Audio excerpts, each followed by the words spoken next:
नमस्कार, जनसुर न्यूज़ में आपका स्वागत है। मध्य प्रदेश में अब एक ऐसा खजाना खुलने वाला है जो शायद मध्य प्रदेश की टूरिज्म इकोनॉमी को शायद बहुत बूस्ट कर दे और करोड़ों जो टूरिस्ट हैं इस वजह से मध्य प्रदेश से जुड़ जाए। और ऐसा भी हो सकता है कि मध्य प्रदेश अचानक से टॉप में टूरिज्म के सेक्टर में खासकर जो रीजनल टूरिज्म है उस पर आ जाए। आखिर ऐसा हुआ क्या है जिसकी वजह से मध्य प्रदेश में ये सारा घटनाक्रम होने वाला है। इस सब पर विस्तार से चर्चा करते हैं आज के इस सेगमेंट। मध्य प्रदेश में बेस्ट टेकरी की जो रहस्य है वो खुलने वाला है। उज्जैन अब केवल एक धार्मिक पर्यटन नहीं, धार्मिक पर्यटन क्षेत्र नहीं, बल्कि हेरिटेज टूरिज्म का भी एक वैश्विक केंद्र बनने वाला है। मध्य प्रदेश धार्मिक नगरी है, इस समय ऐसे ऐतिहासिक रहस्य के सामने खड़ी है जो आने वाले वर्षों में शहर को टूरिज्म के सेक्टर में, टूरिज्म इकोनॉमी के सेक्टर में टॉप में खड़ा करने वाला है। शहर की वैश्य टेकरी में 2200 साल पुराने स्तूप होने की संभावना है। ये स्तूप की संभावना पहले भी जताई गई थी और बकायदा जो भारत सरकार की हेरिटेज साइटें हैं या उनके अनुमान हैं उन पर बकायदा यह लिपिबद्ध भी है। इसका संबंध मौर्य काल तथा सम्राट अशोक से जोड़ा जा रहा है। सबसे महत्वपूर्ण दावा यह है कि इसका आकार प्रसिद्ध सांची जो स्तूप है उससे भी कई गुना बड़ा है। कुछ रिपोर्टें तो जो कि अभी आ रही, हालांकि इसमें अभी पूरी रिसर्च की और पूरी एक खुदाई के बाद ही रिसर्च और उसके बाद के दावों पर बात आएगी। मगर बहरहाल जो हवाओं में जो सुगबुगाहटें हैं, कहा जा रहा है कि यह 3 गुना बड़ा हो सकता है। कुछ अपुष्ट सूत्र इस तरीके की जानकारी दे रहे हैं। यानी कहानी सिर्फ पुरातत्व की नहीं है, यह उज्जैन के भविष्य की पर्यटन और स्थानीय अर्थव्यवस्था के लिए मील का पत्थर साबित हो सकता है। आखिर वेस्ट टेकरी में क्या छुपा है? वेस्ट टेकरी का पुरातत्व महत्व 1938 में ही सिद्ध हो गया था। 1938 और 39 में इसकी खुदाई की गई थी, लेकिन काम बीच में ही बंद कर दिया गया था। कहते हैं कि कुछ ऐसी गैस वहां से रिसाव हुई जिसकी वजह से वहां पर मजदूर बेहोश होने लगे। इस वजह से इसमें उस समय खुदाई का काम बंद कर दिया गया था और फिर इसे एक सेफ जोन के रूप में रख दिया गया है। दिलचस्प बात यह है कि भारत सरकार के पुराने जो पुरातात्विक दस्तावेज में भी जो वैश्य टेकरी है उस जो कि उज्जैन के पास है उसे माउंट के रूप में दर्ज किया है, जिसके भीतर स्तूप के अवशेष होने की संभावना होती है। इसलिए इसे केवल सोशल मीडिया की अफवाह भी नहीं कहा जा सकता। निश्चित रूप से ये तो तय है कि यहाँ पर स्तूप है। इसके आकार को लेकर अलग अलग दावे हैं जिस पर अभी रिसर्च और खुदाई की आवश्यकता है। सांची केवल मध्य प्रदेश का पर्यटन स्थल नहीं है, यह यूनेस्को वर्ल्ड हेरिटेज साइट है और भारत में बौद्ध वास्तुकला का कला का सबसे बड़ा जो महत्वपूर्ण स्थलों में से शामिल है। यूनेस्को के अनुसार सांची का महान जो स्तूप मूल रूप से अशोक के काल से जुड़ा है और बाद में शुंग, सातवाहन तथा गुप्त काल में भी इसे महत्वपूर्ण विस्तार दिया गया।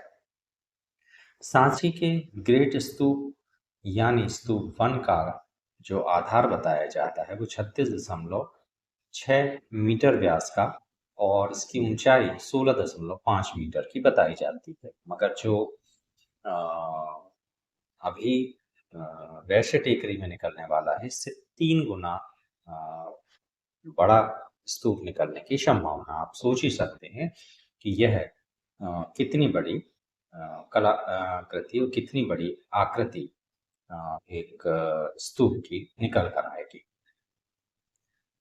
अब ये उज्जैन के लिए इतना महत्वपूर्ण क्यों? क्योंकि उज्जैन पहले से ही करोड़ों लोग पर्यटकों का स्थल है। वर्ष 2024 की जो रिपोर्ट है उसके अनुसार 7 करोड़ पर्यटक जो है मध्य प्रदेश में उज्जैन और के दर्शन के लिए आए हैं। तो अकेले जो मध्य प्रदेश में 14 करोड़ से 13 करोड़ से 14 करोड़ पर्यटक आए, उनमें अकेले उज्जैन में 7 करोड़ आए। यानी उज्जैन की इकोनॉमिक टूरिज्म पहले से ही बेहतर है। अगर इसमें अलग अलग क्लासिफाइड करके देखा जाए टूरिज्म को, तो धार्मिक पर्यटन है जिसमें महाकालेश्वर, महाकाल लोक और सिंहस्थ मेला शामिल है। दूसरा ऐतिहासिक पर्यटन जिसमें विक्रमादित्य का किला, प्राचीन उज्जैनी और पुरातात्विक स्थल हैं जो उज्जैन के आसपास हैं। तीसरा, ये नया हेरिटेज साइट अगर जुड़ जाता है जो कि वेस्ट टेकरी का संभावित विशाल स्तूप है, तो उज्जैन की पहचान केवल एक महाकाल नगरी की नहीं हो जाएगी, बल्कि यह एक ट्रायंगल टूरिज्म का केंद्र बन जाएगा। स्पिरिचुअल, हेरिटेज और बुद्धिस्ट टूरिज्म का। सबसे बड़ा आर्थिक सवाल, पर्यटन आएंगे तो पैसा किस किस सेक्टर में खड़ा हो? तो सीधी सी बात है कि कोई पर्यटक जब किसी पर्यटन क्षेत्र में जाता है तो वह केवल टिकट नहीं खरीदता, वह होटल पे खर्च करता है, रेस्टोरेंट पे खर्च करता है, ट्रांसपोर्ट पे खर्च करता है, गाइड पर खर्च करता है, लोकल शॉपिंग पे खर्च करता है, पार्किंग, इंटरटेनमेंट और लोकल सर्विस पर खर्च करता है। जिससे अगर जो इकोनॉमी की बात करें तो वो कई गुना उज्जैन की बढ़ जाएगी। अभी के आकलन के अनुसार महाकाल प्रोजेक्ट की लागत लगभग 850 करोड़ बताई गई। उज्जैन टूरिस्ट फुटफॉल अगर 2021 में करीब 1.5 करोड़ से बढ़कर 2024 में सीधे सीधे 7 करोड़ पर ये आ गया। तो क्या इससे इकोनॉमी ग्रोथ नहीं हुई होगी?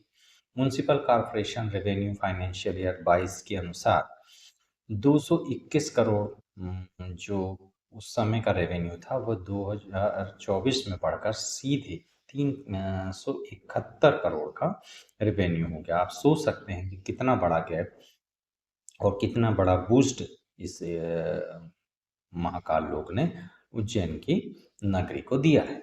अब स्थानीय कारोबार में 30 से 40% की वृद्धि का अनुमान इस रिपोर्ट में है। अब अगर वेस्ट टेकरी खुल जाती है तो खुदाई में एक विशाल और अच्छी तरह संरक्षित अगर जो स्तूप बौद्ध का निकलता है, तब केवल स्तूप नहीं देखेगा बल्कि पुरातत्वविदों को संभावित है कि प्राचीन ईंटें, शिलालेख, मूर्तिकला, सिक्के, रेलिंग, विहारों के अवशेष, जल संरचनाएं, प्राचीन मार्ग और धार्मिक गतिविधियों के प्रमाण मिल सकते हैं। और यदि इनमें से महत्वपूर्ण प्रमाण मिलते हैं तो वेस्ट टेकरी एक स्टैंड अलोन आर्कोलॉजिकल अट्रैक्शन बन सकती है और यह टूरिज्म की बड़ी ताकत बन सकती है। सांची उज्जैन एक नया हेरिटेज सर्किट बन सकता है। यह मध्य प्रदेश के लिए सबसे बड़ा एक इकोनॉमिक चेंज हो सकता है। आज पर्यटक उज्जैन आते हैं तो मुख्य आकर्षण महाकालेश्वर और धार्मिक स्थलों के आसपास का क्षेत्र होता है, लेकिन भविष्य में एक नया सर्किट बन सकता है। वैश्य टेकरी, सांची, विदिशा, भोपाल, भीमबेटका और इसे आगे देश के दूसरे बौद्ध स्थलों से भी जोड़ा जा सकता है।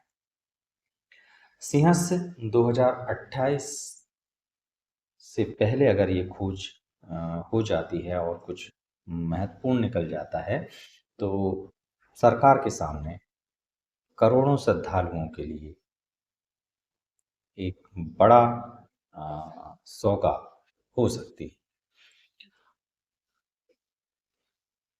अब असली सवाल यही है कि क्या सरकार सिर्फ खुदाई करेगी या टूरिज्म प्रोडक्ट इसे बनाए। यही सबसे बड़ी चुनौती है। सिर्फ खुदाई करके अवशेष निकाल देना पर्याप्त नहीं होगा। अगर टेकरी को अंतर्राष्ट्रीय पर्यटन स्थल बनाना है तो इसकी जबरदस्त मार्केटिंग करनी पड़ेगी। खुदाई में मिली वस्तुओं को सुरक्षित रखना पड़ेगा, उनकी सुरक्षा की व्यापक तैयारी करनी पड़ेगी। पूरे परिसर में निर्धारित वाल बनानी पड़ेगी, आर्कोलॉजिकल वाल, और कई हिंदी और अंग्रेजी के गाइड्स यहाँ पर नियुक्त करने पड़ेंगे। बुद्धिस्ट सर्किट बनाना पड़ेगा, सांची और अन्य बौद्ध स्थलों से इंटीग्रेटेड टूर पैकेज बनाकर। और इसी तरीके से स्थानीय कारीगरों को, एसएचजी को, लोकल जो एसएमई है, और इसी तरीके के जो छोटे हमारे कारोबारी हैं उनको इस सब से जोड़ना पड़ेगा, क्योंकि रोजगार का ये बड़ा अवसर लेकर आएगा जो कि अभी वर्तमान में भी उज्जैन में है, मगर नए अवसर भी पैदा करेगा टूर गाइड के लिए, आर्कोलॉजिकल इंटीरियर इंटरप्रेटर के लिए, ड्राइवर के लिए, होटल स्टाफ के लिए, रेस्टोरेंट, हैंडीक्राफ्ट और photography, local food, home stay, travel agency, digital content, heritage conservation और सिक्योरिटी और मेंटेनेंस, इन सब सेक्टर में बड़ा बूम आ सकता है। यानी बेस टेकरी की कहानी केवल इतिहासकारों की कहानी नहीं, यह स्थानीय युवा और जो छोटे कारोबारियों की आर्थिक दिशा और दशा को बदल सकती है, अगर सरकार इसमें एक बड़ा व्यू लेकर और एक बड़ी सोच लेकर काम करती है। आप इस सब मुद्दों पर क्या सोचते हैं? अगर आप अपने हमसे बात साझा करेंगे तो हमें अच्छा लगेगा। बेखौफ पत्रकारिता और बुलंद आवाज को चुनना चाहते हैं तो लाइक और सब्सक्राइब करना ना भूलिएगा। देखते रहिए जनसुर। याद रखिए, सच को चिल्लाने की आवश्यकता नहीं होती और रास्ता सर्वोपरि है। नमस्कार।